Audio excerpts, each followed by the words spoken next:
परमात्मा की अपार कृपा से बंदी छोड़ की अपार कृपा से मूल ज्ञान का प्रचार पूरे विश्व में बहुत ही सुंदर तरीके से हो रहा है।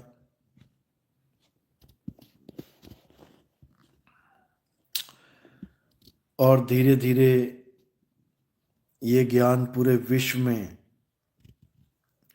देखते देखते फैल जाएगा जब इसका सही समय आएगा।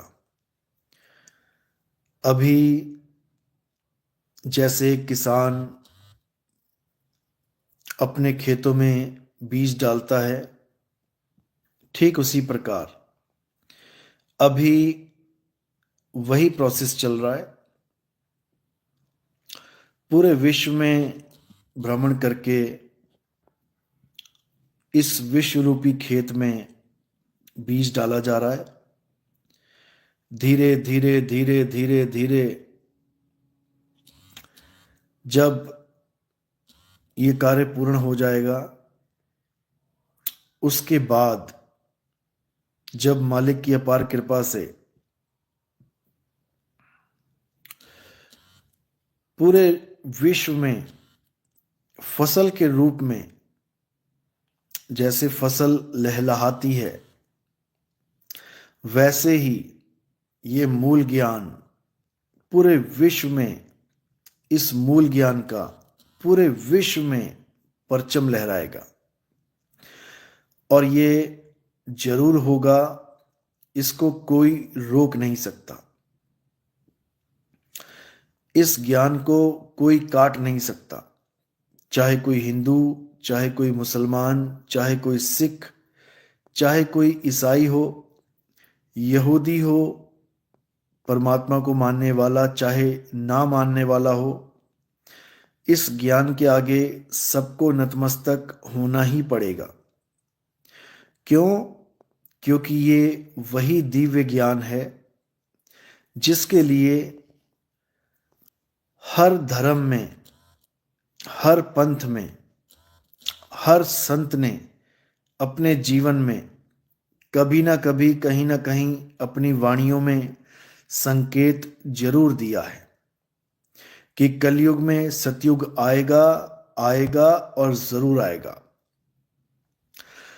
कलयुग में सतयुग आएगा का मतलब ये नहीं कि सतयुगी देवी देवता आपको सड़क पे चलते हुए दिखाई दे जाएंगे, कि आप सोच रहे हो कि कलयुग में सतयुग आएगा तो विष्णु जी गरुड़ पे बैठ के आपको उड़ते दिखाई दे जाएंगे, या शंकर जी आपको नंदी पे बैठ के कहीं गलियों में घूमते नजर आ जाएंगे, या देवी देवता गण ब्रह्मा जी आपको ऐसे ही नजर आने लग जाएंगे। ऐसा कुछ नहीं होगा। अच्छे से समझ लो, कलयुग में सतयुग का क्या मतलब है, इसको अच्छे से समझ लो। कलयुग में सतयुग कैसे आएगा, इसमें क्या बदलाव होगा, अच्छे से समझ लो, ताकि मन में कोई शंका ना रह जाए और आप सतयुग में भरपूर सहयोग कर पाओ। कलयुग में सतयुग लाने का जो जिम्मा है, ये हर ग्रंथ में किसी ना किसी अलग नाम बताकर बात बिल्कुल एक सी की गई है, केवल नामों का फेर है। कहीं पर कलयुग में सतयुग लाने वाले का नाम कल्कि अवतार बता दिया गया, कहीं पर कलयुग में सतयुग लाने का नाम इमाम मेहंदी बता दिया गया, कहीं पर कलयुग में सतयुग लाने वाले का नाम जीसस बता दिया गया, कहीं पे कलयुग में सतयुग लाने वाले का नाम मर्द का चेला, कहीं पर इलियास, कहीं पर निहि कलंक राया।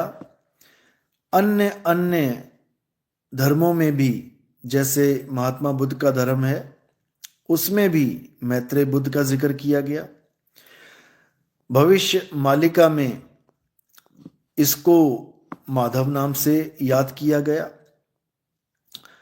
बहुत से ग्रंथों में अलग अलग प्रकार के नामों का जिक्र किया गया, लेकिन संदेशा केवल एक ही दिया गया कि वो जरूर आएंगे।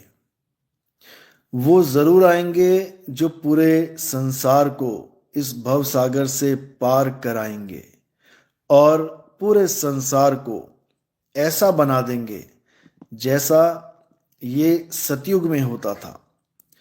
यानी इतना बदलाव हो जाएगा इस संसार में, लोगों की सोच में, कि लोग सुख दुख से ऊपर उठ के इस पक्षपात, इस जातिवाद, इस धर्मवाद, इन सब चीजों से ऊपर उठकर सत्य को जानेंगे, इंसानियत को मानेंगे, ह्यूमैनिटी को अपनाएंगे और सब फिर से भाईचारे की डोर में बन जाएंगे और पूरे विश्व में कलयुग में सतयुग आ जाएगा। फिर कोई चोरी ठगी, कोई भी किसी भी प्रकार का धार्मिक झगड़ा, किसी भी प्रकार की जात पात की लड़ाई, ये सब भेदभाव खत्म हो जाएंगे और सब के सब एक मालिक की शरण में आएंगे, एक परमात्मा की शरण में आएंगे। और ये सब होके रहेगा, इसको कोई माई का लाल रोक नहीं सकता, क्योंकि ये सब प्री प्लान्ड है। ये पहले से ही घटित होने वाली बातें हैं जो अच्छे से, जिसके बारे में जिक्र किया जा चुका है। तो अब केवल सही इंतजार का समय करना है। सही समय का भी आगमन होने वाला है और बहुत ही लोगों ने जो संकेत हैं दे दिए हैं, भविष्यकर्ताओं ने संकेत दे दिए हैं और भी बहुत सी बातें सामने आ रही हैं, उजागर हो रही हैं। यहाँ तक कि ये घोषणा भी की जा चुकी है कि इस कुंभ में, इस महाकुंभ में कल की अवतार भी अपनी हाजिरी लगाने आएंगे। ये घोषणा भी संतों महंतों के द्वारा, बड़े बड़े पीठाश्वर जो धर्म के नाम पे कई सालों से यही सब करते आ रहे हैं, उन्होंने भी संकेत दे दिए हैं कि ये महाकुंभ कोई साधारण कुंभ नहीं है। इसी में वो आएंगे जो कलयुग में सतयुग लेके आएंगे और ये परम सत्य है, इसमें कोई दो राय नहीं है कि उनका आगमन होगा तभी कलयुग में सतयुग आएगा, अन्यथा ये कभी नहीं आ सकता। तो हमने अब ये निर्णय करना है कि हम कली काल की पूजा में व्यस्त रहेंगे और जन्म बर्बाद करेंगे, या हम कल की अवतार की फौज में भर्ती होंगे, कल की अवतार के साथ खड़े होंगे और युग परिवर्तन में एक बहुत बड़ा सहयोग करेंगे। अब ये समय आ गया है, निर्णय का समय आ गया है। केवल दो ही पार्टियां हैं, केवल दो ही पक्ष हैं, एक सत्य और एक असत्य, या तो कली काल या कल की अवतार। तीसरी कोई ऑप्शन किसी के पास है ही नहीं। तो जो कल की अवतार हैं वो कोई देह नहीं है, वो कोई शरीर नहीं है। कोई भी उन्हें शरीर मानने की गलती तो बिल्कुल ना करे। और अगर कोई अपने मुंह से कहता है कि मैं कल की अवतार हूं, यानी अपनी काया को आधार बना के कहता है, तो समझ जाना कि वो कल की अवतार नहीं हो सकता। क्योंकि कल की अवतार कभी ये नहीं कहेंगे कि मैं कल की हूं। यही इमाम मेहंदी के बारे में बताया जाता है। उनकी पहचान, खास निशानी बताई जाती है कि इमाम मेहदी कभी अपने आप को इमाम मेहदी नहीं कहेंगे। वो नहीं कहेंगे कि मैं इमाम मेहदी हूं। इसका सीधा सा साफ सा मतलब ये है कि जो शरीर दिखाई दे रहा है वो कभी उसे इमाम मेहदी नहीं कहेंगे। क्यों? क्योंकि लोग हमेशा शरीर के आधार पर ही नाम रखते हैं। कोई भी नाम है शरीर के आधार पर ही रखा जाता है। जैसे ईसा मसीह रखा गया है तो शरीर के आधार पर ही रखा गया है। अगर कल्कि अवतार रखा गया है तो शरीर के आधार पर ही रखा गया है। अगर मर्द का चेला या निकलंक राया या मैत्रेय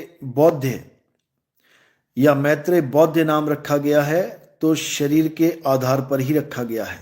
लेकिन बिल्कुल साफ बता दिया गया कि इमाम मेहदी कभी नहीं बोलेंगे कि मैं मेहदी हूं, बल्कि लोग उन्हें कहेंगे कि आप ही इमाम मेहदी हो। ये उनकी निशानी है। लेकिन दुख के साथ कहना पड़ रहा है कि आज के समय में जिसको देखो वो अपने आप को कल्कि घोषित करने में लगा हुआ है। केवल भारत देश में ही 1000 से ज़्यादा कल्कि आ चुके हैं और ये निशानी है उस समय की जिसके लिए बोला गया था कि इमाम मेहदी के आने से पहले इतने ज़्यादा गुरु बनकर लोग उभरेंगे कि लोगों को समझ में ही नहीं आएगा कि असली ज्ञान आखिर किसके पास है। इतनी नकल करने वाले आ जाएंगे, इतनी नकल करने वाले आ जाएंगे कि लोगों को समझ ही नहीं आएगा कि कृष्ण कौन है और पौंड्रक कौन है। इतना नकल करने वाले आ जाएंगे। यानी इतनी शातिराना तरीके से वो लोग इस मूल ज्ञान को चोरी करके अपने ज्ञान में फिट कर लेंगे कि लोगों को समझ में ही नहीं आएगा कि आखिर सच्चा कौन है, असली कौन है, आखिर ये ज्ञान आ कहां से रहा है। वो पौंड्रक को ही कृष्ण मान बैठेंगे, वो कली को ही कल्कि मान बैठेंगे। याद रखो, जब कल्कि अवतार आएंगे तो कली के छुपने का कोई साधन बचेगा ही नहीं। कली के छुपने का कोई रास्ता बचेगा ही नहीं। कल्कि अवतार कली को छुपने नहीं देंगे। यही पहचान है कल्कि अवतार की कि वो अच्छे से जानते होंगे कि ये कली कहाँ रहता है, ये कली कहाँ छुपा है, ये कली कैसे धराशायी होगा। और नकली कल्कि अवतार को कली के बारे में कोई जानकारी ही नहीं होगी। वो केवल अपने आप को कल्कि अवतार तो बोलता रहेगा, लेकिन जब आप कली के बारे में पूछेंगे तो कली काल की ABC भी उसको नहीं पता होगी। ये खास पहचान है कल्कि अवतार की कि जैसे रावण को पता था कि उनका संहार राम करेंगे और राम को पता था कि वो रावण का संहार करेंगे, इसी प्रकार कली और कल्कि एक दूसरे को भली भांति जानते हैं। उनको पता है कि कौन कहां रहता है।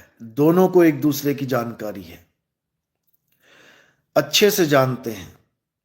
जीवों को उलझाने के लिए कली ने जो जाल बुना है उस जाल को कल्कि अच्छे से जानते हैं और वो इस जाल को काटने में सक्षम भी हैं। वो सब जीवों को यही सिखाने आएंगे कि कली काल से कैसे बचना है। साहिब यही समझा रहे हैं, बचना चाहो काल जाल से और चीनो शब्द हमारा, और कहें कबीर अमर कर राखूं जो निज होए हमारा। तो कल्कि अच्छे से जानते हैं कि कली को कैसे, कहाँ पर उसका इंतजाम करना है और कोई कमी नहीं छोड़ी जाएगी। विश्वास रखें, ऐसा ज्ञान इस संसार में बांटा जाएगा कि कली इस बार बच नहीं सकता। इस बार उसका नाश 101% होके रहेगा। साहिब ने बोला, मन को मार गगन चढ़ जाई, मान सरोवर पैठ नहाई। मान सरोवर में ही इस बार स्नान होगा और सब अजर अमर अविनाशी गति को प्राप्त होंगे।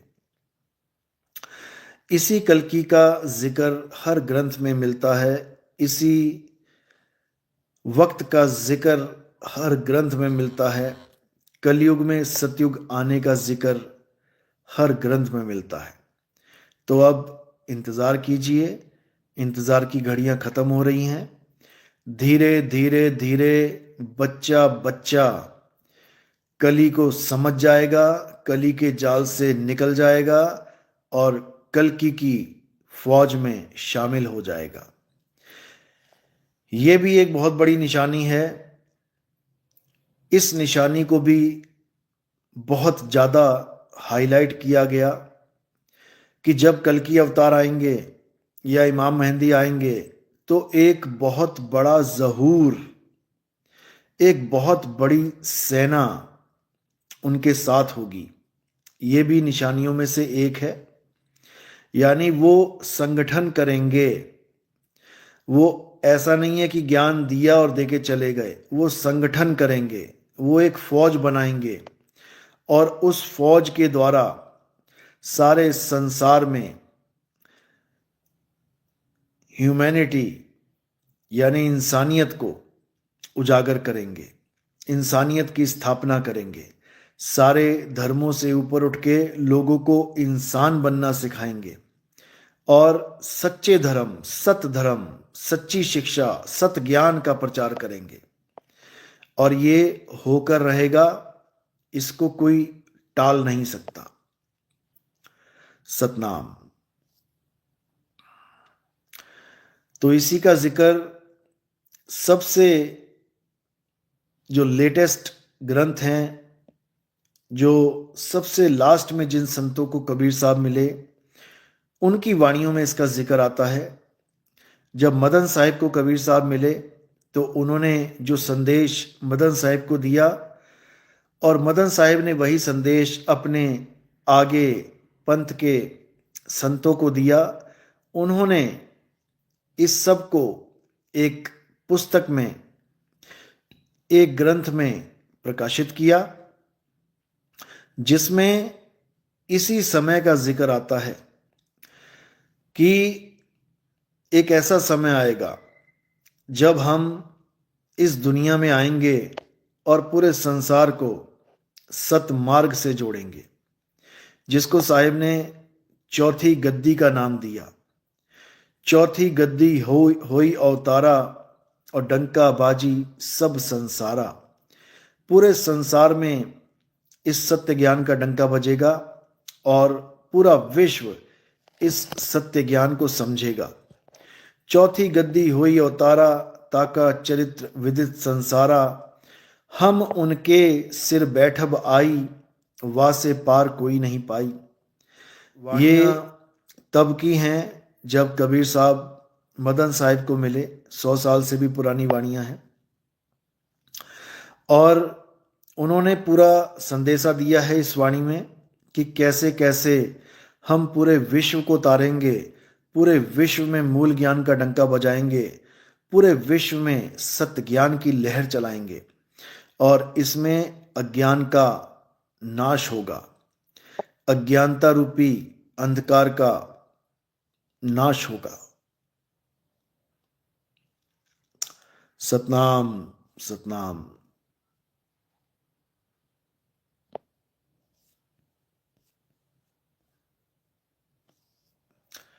तो अब इस मूल ज्ञान को, इस सत्य ज्ञान को अच्छे से समझना है, क्योंकि मेरे भाई ये आखिरी मौका है। ये इंसानी जन्म में आखिरी मौका है। अगर इस मौके को संभाल लिया तो समझ लो कि जन्मों जन्मों से जो जन्म मरण का रोग लगा है वो कट जाएगा। और अगर मेरे भाई इस मौके को आप नहीं संभाल पाए, इस मूल ज्ञान को आप नहीं समझ पाए, इसको हल्के में लेके छोड़ दिया, तो इसके आगे जन्मों जन्म तक लख 84 के बंधन हैं, हालत खराब हो जाएगी, कोई पूछने वाला नहीं मिलेगा। देख लो, जंगलों में शेर हिरणों को पकड़ के फाड़ रहे हैं, कोई पूछने वाला नहीं। मगरमच्छ नदी के किनारे अपना शिकार पकड़ के घसीट के ले जाता है, टुकड़े टुकड़े बोटी बोटी कर देता है, कोई सुनवाई नहीं है, कोई पूछने वाला नहीं है। देख लो, सड़कों पे आप देखिए, लख 84 के जीव कैसे बेचारे ट्रकों के बसों के नीचे आके तड़प तड़प के मर जा रहे हैं। कसाईयों के बाड़े पे देखिए, बकरा खड़ा खड़ा पूरा दिन इंतजार करता है मौत का। मुर्गे देखिए, मृत्यु को पल पल महसूस करके तड़पते हैं, लेकिन कोई पूछने वाला नहीं है। इसलिए मेरे भाई, ये इंसानी जन्म बहुत अनमोल है, ये बार बार नहीं मिलेगा, इसको लेखे लगाना है। अगर एक बार ये इंसानी जन्म बर्बाद हो गया तो मेरे भाई दोबारा रास्ता जल्दी नहीं मिलेगा, हालत खराब हो जाएगी। इसलिए इस सत्य ज्ञान को जानो, इसको समझो। इस सत्य ज्ञान का उद्देश्य केवल एक है, आपका जन्म और मरण खत्म हो सके, इसके अलावा और कोई उद्देश्य नहीं है।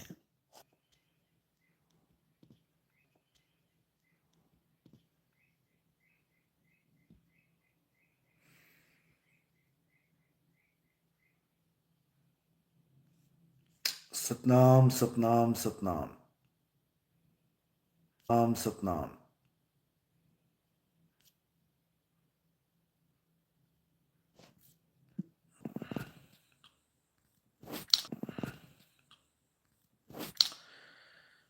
10 महल साहिब बंदगी सतनाम। अंकित कुमार सतनाम साहिब बंदगी। सुनिधि पाठक सतनाम सतनाम सतनाम। नंदुदास जय सतनाम। सतीश कुमार साहिब बंदगी सतनाम। गुरु शरणम जय सतनाम। जय सतनाम।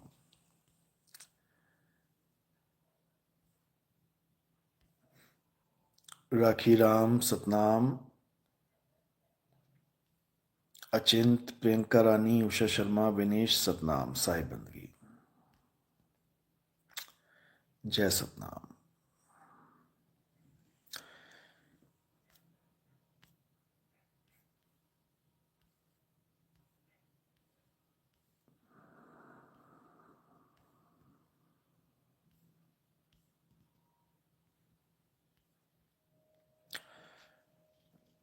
तो इसी को अच्छे से समझ जाना है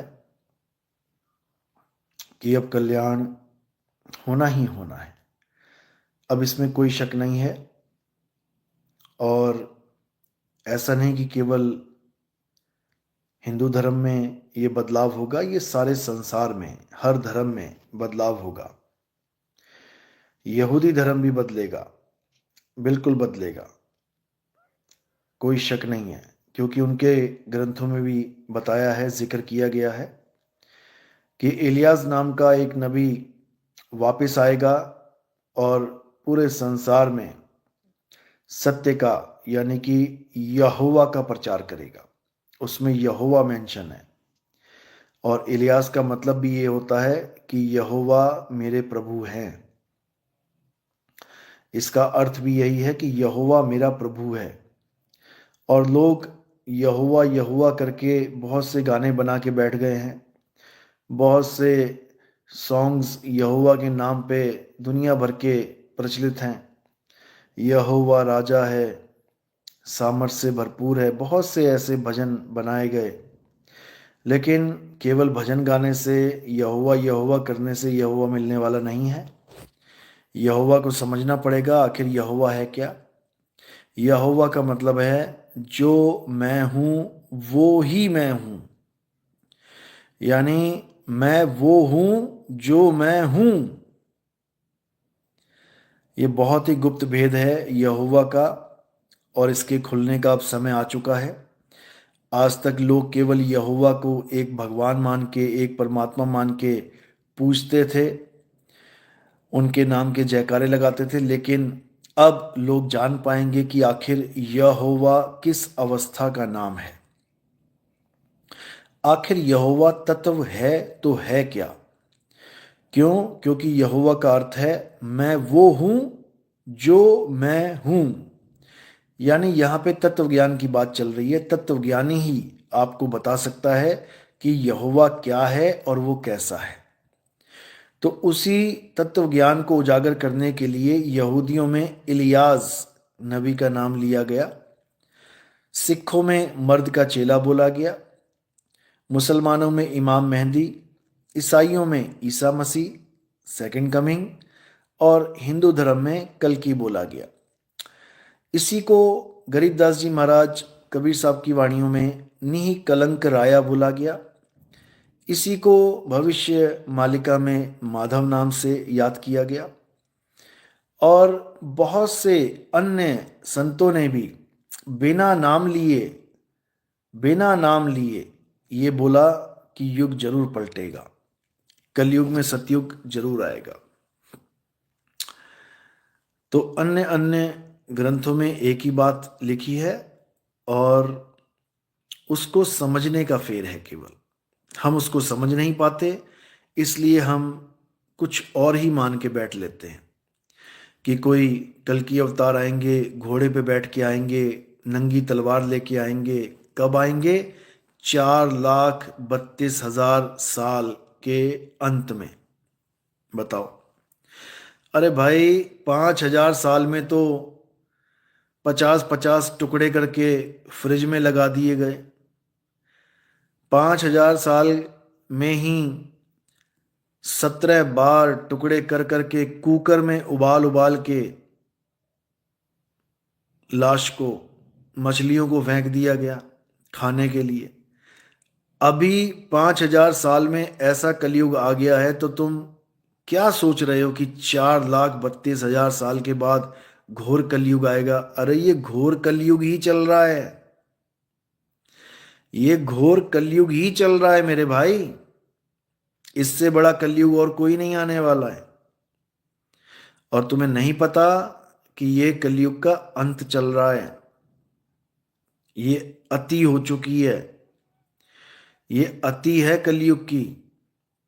अब कलयुग में सतयुग का आगमन होने वाला है, और जो लोग सत्य को जानेंगे, सत्य को पहचानेंगे, सत्य से प्रीत लगाएंगे, सद्भाव में रहेंगे, केवल वही सतयुग में एंटर कर सकते हैं। बाकी के बस की बात नहीं है। बाकी सब कली काल के जाल में फंस जाएंगे और बार बार जन्म मरण में धक्के खाते रहेंगे। कोई बचाने वाला नहीं है, समझ लो इसको।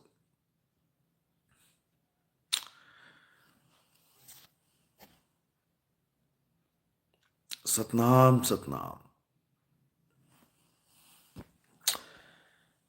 ठीक है, अब कल मिलते हैं। साहिब बंदगी सतनाम, शुभ रात्रि। और 26 जनवरी की आप सबको बहुत बहुत बधाई। जय हिंद, जय भारत, जय जवान, जय किसान, जय विज्ञान, जय सतनाम। इसी नारे के साथ हमने आगे बढ़ना है और पूरे विश्व में जय सतनाम का नारा बुलंद करना है, क्योंकि 52 अक्षरों से न्यारा जो सतनाम है, ये ही सारे संसार को एक कर सकता है। अन्यथा आज तक इन अक्षरों ने हमें लड़ाया ही है, इन शब्दों ने हमें उलझाया ही है, इन भगवान के, अल्लाह के, वाहिगुरु के, गॉड के नामों ने हमें जुदा ही किया है, एक कोई नहीं कर पाया। अब हम सबको एक करने के लिए जय सतनाम का नारा इस कलयुग में पूरे जोर शोर से लगाया जाएगा और पूरे संसार में जय सतनाम का परचम लहराएगा। ये भी वाणी में पहले से ही दर्ज है। जब आगे के सत्संग खोले जाएंगे तो एक एक चीज समझा दी जाएगी। क्योंकि जैसा कि मैंने बोला था कि अभी केवल बूंद आई है, अभी समुंदर बाकी है। एक बूंद में ही पता नहीं कितने पौंड्रक बन के बैठ गए, एक बूंद भी नहीं पचा पाए और पौंड्रक बन के जगह जगह बैठ गए। अभी तो समुंदर आएगा मेरे भाई, और अज्ञान की ऐसी धज्जियां उड़ाएगा कि ये सारे पौंड्रक, क्योंकि कृष्ण को पता है कि पौंड्रक का इंतजाम कैसे करना है। कृष्ण ने पौंड्रक का पूरा इंतजाम किया था। इसी प्रकार नितिन दास को भी पता है कि इन नकली गुरुओं का, इन नकली पौंड्रकों का क्या करना है। आप बिल्कुल चिंता ना करें, पूरा इंतजाम हो चुका है, बस सही समय का इंतजार करें। क्योंकि पूरे विश्व में केवल एक एक झंडा होगा, एक झंडा, एक नाम, एक भाषा होगी। समय आ गया है, बस अब देखते जाइए आगे आगे होता है क्या। साहिब बंदगी, सतनाम।